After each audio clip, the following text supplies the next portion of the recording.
Hello everyone, welcome back to my channel. Once again, I'm back here with the new question, and this question is also based on the previous one, adjustment of profit and reserve. Question number 33 को देखते हैं. तीन partner है यहाँ पे ए, B और सी. तीनों का जो रेशियो क्वेश्चन में दिया गया है वो है 5:3:2, 5:3:2. तो यहाँ पे कितना हो जाएगा, इसको ऐसे भी लिख सकते हैं 5/10:3/10:2/10. रिटायरमेंट जो ले रहा है वो ले रहा है सी.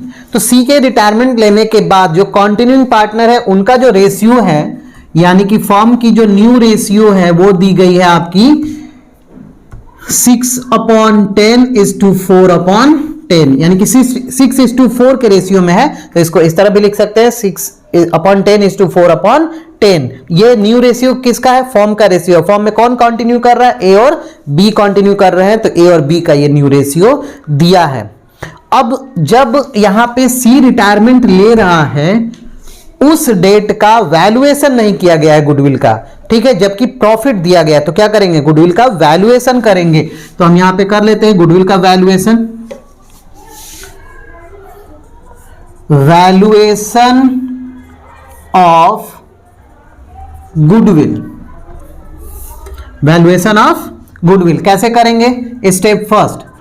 ये स्टेप लिखना कोई इंपॉर्टेंट जरूरी नहीं है, कंपलसरी नहीं है. अगर चाहे तो आप लिखें, चाहे तो इग्नोर कर सकते हैं, स्किप कर सकते हैं. तो स्टेप फर्स्ट में क्या करेंगे? एवरेज प्रॉफिट निकालेंगे. एवरेज प्रॉफिट निकालते समय आपको क्या करना होता है? जितने साल का प्रॉफिट दिया रहता है ना, उसको ऐड करके उस नंबर ऑफ ईयर से डिवाइड कर देना है. तो फर्स्ट ईयर का प्रॉफिट कितना है? 10,000 प्लस सेकेंड ईयर का प्रॉफिट कितना दिया गया है? 25,000. थर्ड ईयर में लॉस दिया गया है तो ब्रैकेट में लिखेंगे 15,000 प्लस फोर्थ ईयर का प्रॉफिट कितना दिया है?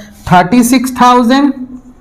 एंड लास्ट फिफ्थ ईयर का प्रॉफिट दिया है 44,000. डिवाइडेड बाय क्या करेंगे आप? 5 साल का है तो 5 से डिवाइड करेंगे. ये कितना हो जाएगा आपका? 1 लाख डिवाइडेड बाई 5, 20,000. गुडविल कितना है? ये एवरेज प्रॉफिट कितना आया? 20. अब यहां पे स्टेप 2 पे क्या करेंगे? स्टेप सेकेंड, गुडविल निकालेंगे. तो गुडविल का फॉर्मूला क्या होता है? Goodwill is equal to average profit into number of year purchase. तो एवरेज प्रॉफिट कितना दिया है? 25,000 निकाला है अभी, into number of year purchase 2 दिया है. क्वेश्चन में दिया रहता है, इसमें भी दिया है 2 ईयर परचेज. तो गुडविल कितना आया फॉर्म का? 40,000. किस डेट पे? जिस डेट पे सी रिटायरमेंट ले रहा है. तो अब इस 40,000 में से सी भी अपने हिस्से की गुडविल लेकर के जाएगा. क्यों? गुडविल का मतलब क्या होता है?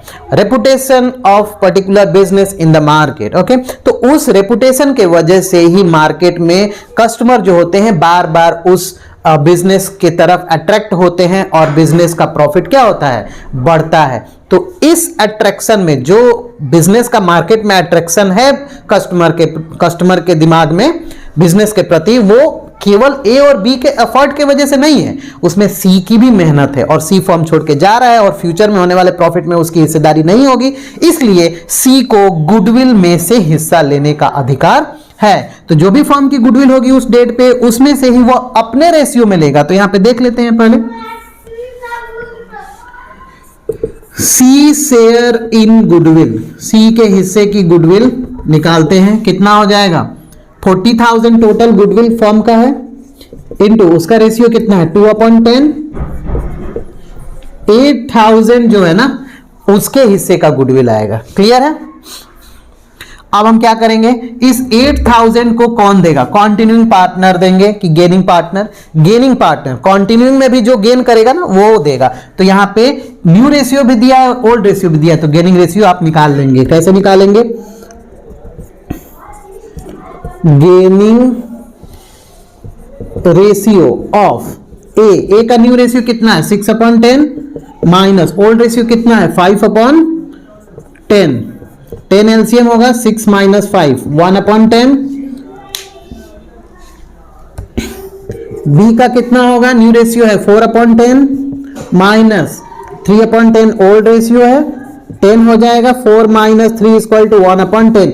ये दोनों गेन कर रहे हैं, कैसे? इक्वल प्रोपोर्शन में गेन कर रहे हैं, तो इक्वली कंपेंसेट भी करेंगे। अब क्या करेंगे, सी की जो गुडविल आई है वो 8000 आई है, और इस 8000 को कौन कौन देगा?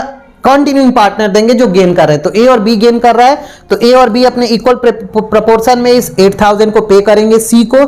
बट इससे पहले कि आप इसको कंपेंसेट करें, आप क्वेश्चन में देखेंगे कि उसी डेट पे जनरल रिजर्व बोलने 20,000 है, और उसी डेट पे प्रॉफिट एंड लॉस का डेबिट बैलेंस यानी कि लॉस बैलेंस जो है वो 30,000 है। तो क्या करेंगे यहां पे आपको नेट इफेक्ट निकालना होगा। नेट इफेक्ट, क्यों नेट इफेक्ट निकालना है? क्योंकि जब सी रिटायरमेंट ले रहा है ना, तो उसके रिटायरमेंट से भी इस जनरल रिजर्व और प्रॉफिट और लॉस डेबिट बैलेंस पे कोई इफेक्ट नहीं पड़ने वाला है, क्योंकि फर्म इसको डिस्टर्ब नहीं करना चाहती, इसको अगले साल उसी तरह ट्रांसफर करेगी। तो क्या करेगा सी इसको कहेगा कि भाई इसका एडजस्टमेंट करिए, और जो मेरे हिस्से का जो हिस्सा है वो आप रिजर्व रखे रहिए, कोई दिक्कत नहीं है।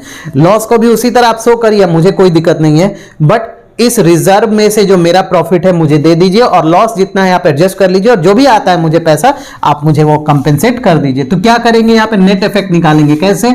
जनरल रिजर्व कितना है? General reserve 1,20,000, 1,20,000। और प्रॉफिट एंड लॉस कितना बैलेंस है? प्रॉफिट एंड लॉस जो डेबिट यानी कि लॉस है ना 30,000, उसके भी कैपिटल से एडजस्ट होगा, तो कितना होगा? 90,000। ये आ गया, नेट इफेक्ट आया 90,000। इस नेट इफेक्ट में रिटायरिंग पार्टनर की हिस्सेदारी कितनी है?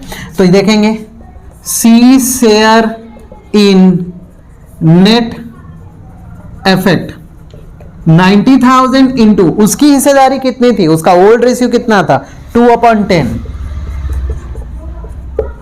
18,000 हो जाएगा। यानी कि 18,000 ये लेकर लेगा, और यहां से 8,000 कंपेंसेशन ऑफ गुडविल लेगा। तो टोटल दोनों जोड़ेंगे तो कितना होगा? 26,000। तो टोटल वो कितना अमाउंट लेगा? 26,000। किस प्रोपोर्शन में लेगा? इस गेनिंग रेशियो में लेगा, क्योंकि उसके जाने से उसके हिस्से को ए और बी गेन कर रहे हैं इक्वली, तो इक्वली इसको कंपेंसेट भी करेंगे। तो दोनों कंपेंसेट करेंगे ना, तो जो कंपेंसेट करता है ना, यानी कि जो गेनिंग पार्टनर होता है उसके कैपिटल को डेबिट करते हैं, जो रिटायरिंग होता है उसको क्रेडिट। एंट्री क्या होगा यहाँ पे? A's capital account debit, B capital account debit, to C capital account. C को कितना मिलेगा? 18,000 उसके नेट इफेक्ट में, और 8,000 उसका कंपेंसेशन। टोटल कितना हो गया? 26,000।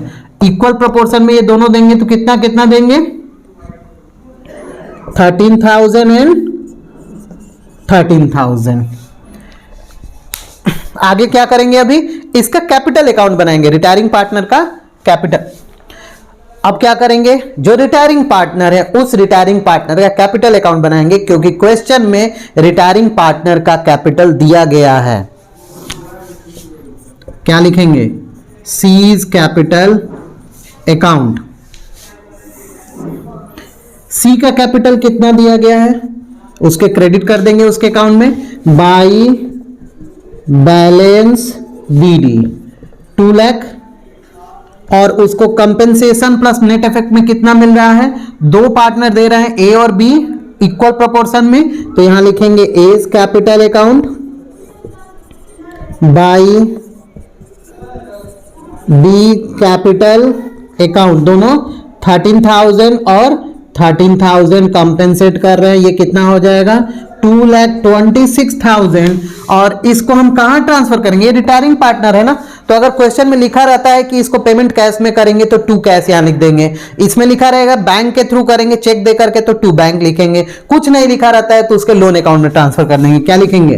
2 सीज लोन अकाउंट, क्योंकि कुछ भी नहीं लिखा है। तो 2,26,000 फर्म में ही उसका एक अलग अकाउंट ओपन होगा, कैपिटल अकाउंट क्लोज करके लोन अकाउंट ओपन कर देंगे, और उसको एज अ आउटसाइडर इस लोन पे इंटरेस्ट भी मिलेगा। जब क्वेश्चन में दिया रहता है तो इंटरेस्ट प्रोवाइड करेंगे, नहीं तो नहीं करेंगे। ये क्वेश्चन कंप्लीट हो गया।